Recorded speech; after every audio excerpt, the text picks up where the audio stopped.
తెలంగాణ ప్రభుత్వం గుర్తించిన బీసీ కులాలను కేంద్ర ప్రభుత్వం కూడా ఓబీసీ జాబితాలో చేర్చాలని తెలంగాణ రాష్ట్ర బీసీ కమిషన్ విజ్ఞప్తి చేస్తోంది.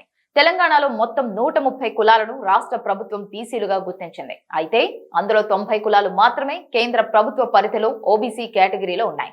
మిగిలిన 40 కులాలు మాత్రం ఓబీసీ కేటగిరీలో లేకపోవడంతో తీవ్ర గందరగోళం నెలకొంది. త్వరలోనే దేశంలో జనగణన ప్రక్రియ ప్రారంభం కానుంది. ఇప్పటికే రాష్ట్రాలకు కేంద్ర ప్రభుత్వం ఆదేశాలు జారీ చేయగా త్వరలోనే ప్రక్రియను మొదలుపెట్టేందుకు రాష్ట్రాలు కూడా జిల్లా యంత్రాంగాన్ని సమాయత్తం చేస్తున్నాయి. ఈ నేపథ్యంలోనే జనగణన ప్రక్రియ ప్రారంభం కావడానికి ముందే ఆ 40 కులాలను కూడా ఓబీసీలో విలీనం చేయాలని తెలంగాణ కోరుతోంది. రాష్ట్రంలో ఉన్న మరో 40 బీసీ కులాలను తక్షణమే కేంద్ర ఓబీసీ జాబితాలో చేర్చాలని రాష్ట్ర బీసీ కమిషన్ కేంద్ర ప్రభుత్వాన్ని కోరింది.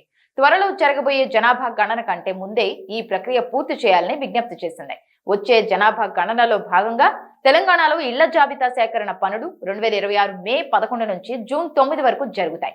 ఆ తర్వాత అసలైన జనాభా లెక్కింపు 2027 ఫిబ్రవరి 9 నుంచి ఫిబ్రవరి 28 వరకు కొనసాగుతుంది. ఈ లోపే కులాల మార్పులు జరగాలని కమిషన్ కోరుతోంది.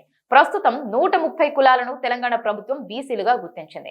ఈ 130 కులాలను రాష్ట్ర ప్రభుత్వం బీసీలకు అందించే అన్ని పథకాలు అమలవుతాయి. కానీ కేంద్ర ప్రభుత్వ ఓబీసీ జాబితాలో మాత్రం తెలంగాణ నుంచి కేవలం 90 కులాలు మాత్రమే ఉండటం గమనార్హం.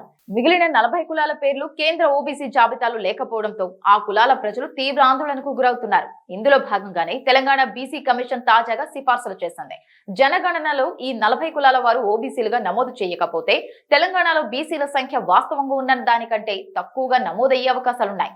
దీంతో కేంద్ర ప్రభుత్వం నుంచి బీసీలకు అందాల్సిన నిధులు, ప్రయోజనాలు, పథకాలు అందకుండా పోయే అవకాశాలున్నాయనే ఆవేదన వ్యక్తమవుతోంది. అయితే దీనిపై ఇప్పటికే తెలంగాణ సర్కార్, బీసీ కమిషన్ చాలా సార్లు కేంద్ర ప్రభుత్వానికి విజ్ఞప్తి చేసినా ఇప్పటి వరకు ఎలాంటి నిర్ణయం తీసుకోకపోవడం గమనార్హం. ఈ నేపథ్యంలోనే త్వరలోనే జనగణన మొదలు కాకముందే ఆ 40 కులాలను కేంద్ర ఓబీసీ జాబితాలో చేర్చేలా చర్యలు చేపట్టాలని రాష్ట్ర బీసీ కమిషన్ చైర్మన్, రాష్ట్ర ప్రభుత్వ ప్రధాన కార్యదర్శి కె రామకృష్ణరావుకు లేఖ రాశారు.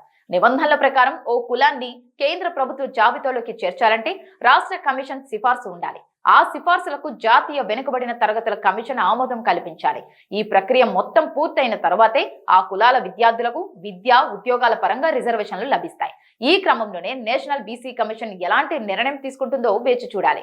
మరోవైపు తెలంగాణలో జనగణన కార్యక్రమానికి సంబంధించి కీలక తేదీలు ఇప్పటికే వెల్లడయ్యాయి. మే 11వ తేదీ నుంచి జూన్ 9వ తేదీ వరకు ఇళ్ల గణన కార్యక్రమం చేపట్టనున్నారు. ఆ తర్వాత వచ్చే ఏడాది ఫిబ్రవరి 9వ తేదీ నుంచి ఫిబ్రవరి 28వ తేదీ వరకు కేంద్రం జనగణన నిర్వహించనుంది.